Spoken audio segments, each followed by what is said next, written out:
algumas definições para o que é advergame, mas particularmente uma que me agrada mais é uma bem sintética e bem simples, que é o uso de jogos, necessariamente não só jogos digitais, eletrônicos, para comunicação e marketing.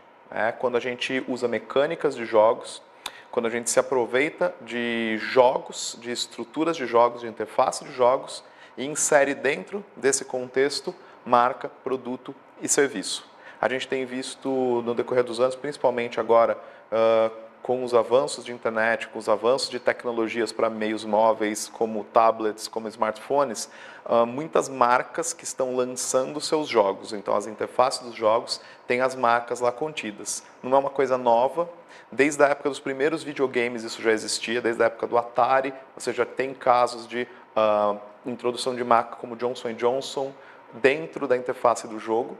Já é antigo, não é uma coisa que veio com a internet, mas hoje a gente está vendo muito mais, justamente porque hoje, na verdade, nós temos também muito mais plataformas para esse uso de games, né, para marca, produto e serviço. Isso possibilita que a gente comece a pensar estratégias mais amplas para marcas se comunicarem com públicos que têm a linguagem do game inserida no seu repertório. Então, se a gente pegar hoje, na verdade, o jogador de videogame, para pegar um exemplo, não é mais um garoto, criança, que fica trancado num quarto escuro jogando videogame o dia inteiro. Não, a gente tem pais de família que são jogadores de videogame. A gente tem um perfil, inclusive, que é o do casual gamer, que é a pessoa que está lá no Facebook jogando social games como Farmville e tantos outros. Então a gente, na verdade, se apropria dessa linguagem que faz parte do cotidiano, do repertório desse público, e a gente usa, então, o game como figura, né, como peça de comunicação e marketing. E a gente consegue inserir dentro dele, então, a marca, o produto, o serviço.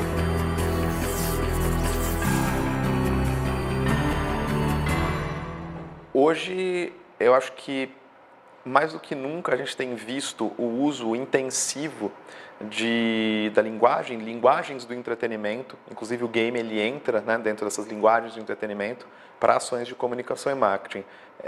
Do meu ponto de vista e do ponto de vista de muitos outros pesquisadores, isso vem do fato de que hoje, pela saturação que a gente tem de comunicação, tantas mensagens todo dia impactando os consumidores, muitas vezes você tem que efetivamente contar uma boa história para que esse consumidor ele se envolva com a sua marca, com o seu produto, com o seu serviço. Parece que dentro desse contexto todo, as linguagens do entretenimento são um ponto que atrai a atenção desse consumidor.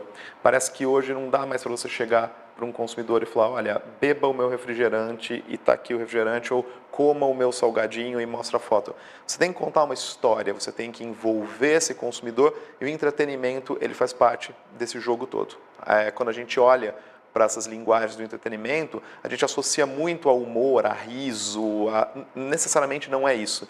É entretenimento no sentido de envolvimento, de você envolver um consumidor numa experiência positiva de marca, produto e serviço, que ele voluntariamente se habilite a participar dela, não é nada imposto. Então, hoje, grandes marcas patrocinando grandes festivais de música, marcas que estão usando games para divulgar seus produtos para determinados públicos, a própria linguagem, o próprio tom de voz das mensagens que usam o entretenimento, o humor, a ludicidade. Então, isso tudo faz parte desse campo, né, de você usar o entretenimento, as linguagens de entretenimento como estratégia de comunicação e marketing, como mais uma peça que pode ser usada dentro de estratégias de comunicação e marketing.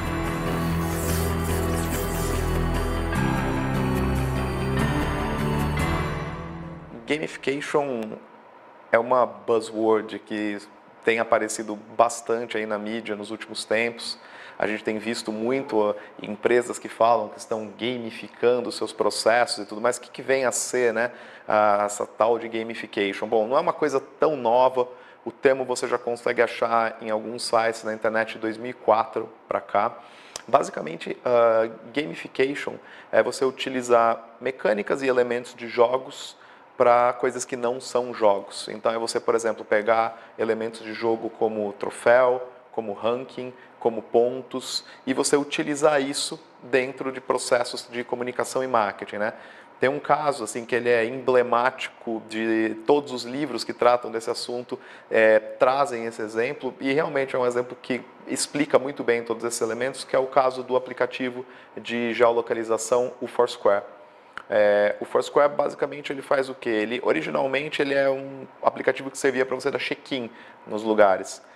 Mas só dar o check-in parece que não fazia sentido, porque tinha que ter alguém que também era da sua lista, dar check-in no mesmo lugar para você poder ver. O que eles fizeram? Eles adicionaram elementos que são pontos, então você tem um ranking entre seus amigos para quem está dando mais check-in, tem um fator de competitividade dentro desse ambiente. Eles trouxeram a ideia dos badges, troféus ou medalhas que a gente tem, que você, mediante da X check-ins, por exemplo, em bares você ganha um distintivo especial de frequentador de bares que vai para uma espécie de álbum de figurinha. Então, se a gente olhar de cima o Foursquare, ele não é um game, mas ele se utiliza de muitos elementos dos games para compor o ecossistema dele. Então, o que é interessante dessa história é como que a gente consegue, então, utilizar esses processos, essas ideias, essas mecânicas de games, para também otimizar, muitas vezes, a vida do consumidor ou processos internos de algumas empresas.